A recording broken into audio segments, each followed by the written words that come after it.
I repeat that. He was perplexed, but he did not just stand there paralyzed. His perplexity did not stop him from doing what he should do. He led his pregnant wife on a long journey to Bethlehem and struggled to find a place for her to have a baby. He fled with his family to Egypt to protect them from Herod.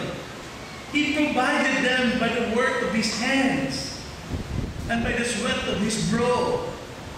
He raised his son, teaching him not just his trade, but even the words of God. The point is, my dear young graduates, in spite of so much Joseph did not understand, he did what he could to make this world a better place. He did his duty, simply, faithfully, loyally, dependably, and responsibly. Oh, Joseph was an action man. He was a doer. Joseph speaks to all of us, especially to you, our dear young graduates, to our beloved parents here, and all of you who have experienced and will experience the road of perplexity. The message of Joseph is, never give up. Never give up. Just do what you can do. To be caring, to be compassionate, to be helpful, to be strong. Stay loyal and faithful to your goals, to your beliefs, to your convictions. Do your part, and you can make this world a better place. At least a little better than you found it. My second point is, Joseph was said to be marginal. But remember, this man also had dreams. Meron din siyang pangarap. You know, just like Martin Luther King who proclaimed, I have a dream. As such, Joseph speaks to today's hopeless, to today's marginal. Not just to those pushed aside, bullied, but more specifically, Joseph also would like to speak to the slow, to the unpopular, to the unattractive, to the disappointed, the poor, the hurting, those considered nerds and socially discriminated, anyone who desperately dreams that things could be better. Joseph speaks to them all. He reminds them, he reminds us, he reminds you and me to cherish and hold on to our dreams, to have faith. He would remind us, look, Mary of Nazareth became the Queen of Heaven. Look, Jesus the infant in danger of death and born in a manger became Savior.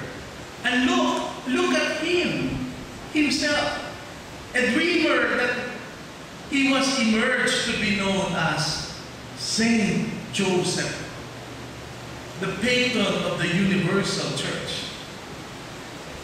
Dear young graduates, have faith in God. Do not forget the story of Joseph. Cherish your dreams.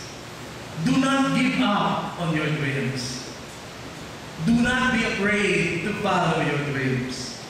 Remember that dreams are like seeds that God has planted in our hearts. It all came from Him. It is His. Be assured, God will nourish, God will sustain your dreams till it bears fruit that will bring glory to His name. And finally, my last point, we said that Joseph was a loser. Yes, he was a man who knew what it is to lose. He speaks deeply to all others who have also suffered loss. Joseph knows how hard it is for those who have lost their jobs and the feelings of failure and despair. Joseph knows how hard it is for those who are working in foreign and faraway places, the loneliness, the hardship of being away.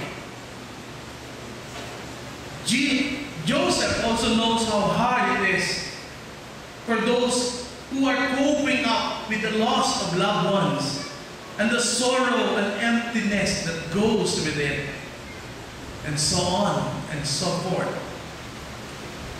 Joseph, who almost lost a wife and did at one time lose a son, knows all these feelings.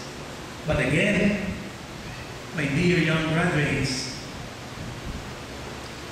he also knew that God would always have the last word.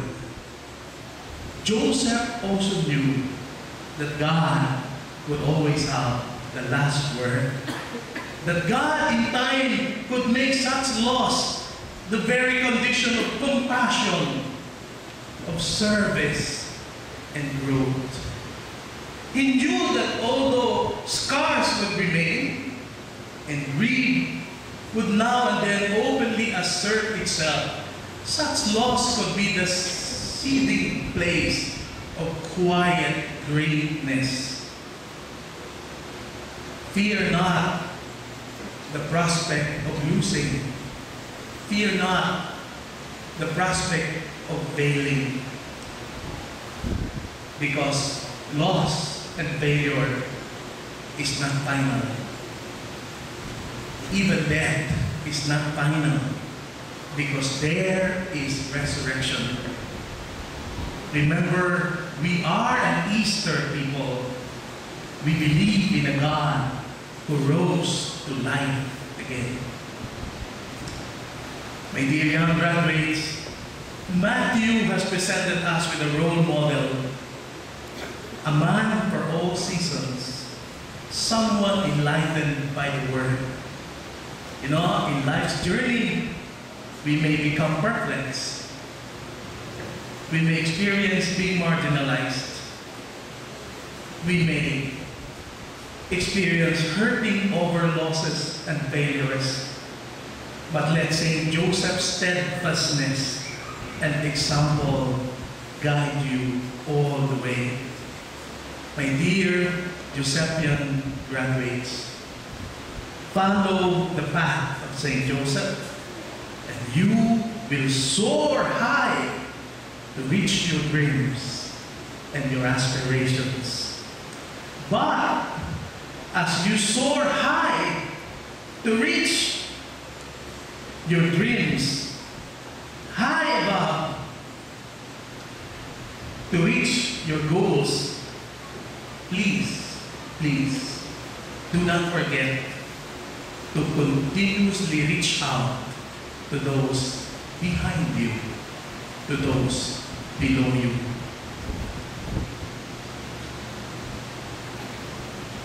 Do not forget to reach out to those who are perplexed, marginalized, and lost. Know why? Because real greatness is not in being up there above, but real greatness is in reaching out and making a difference here below. As God's chosen ones, holy and beloved, clothe yourself with a compassionate heart. Congratulations. We are proud of your achievements. God bless you.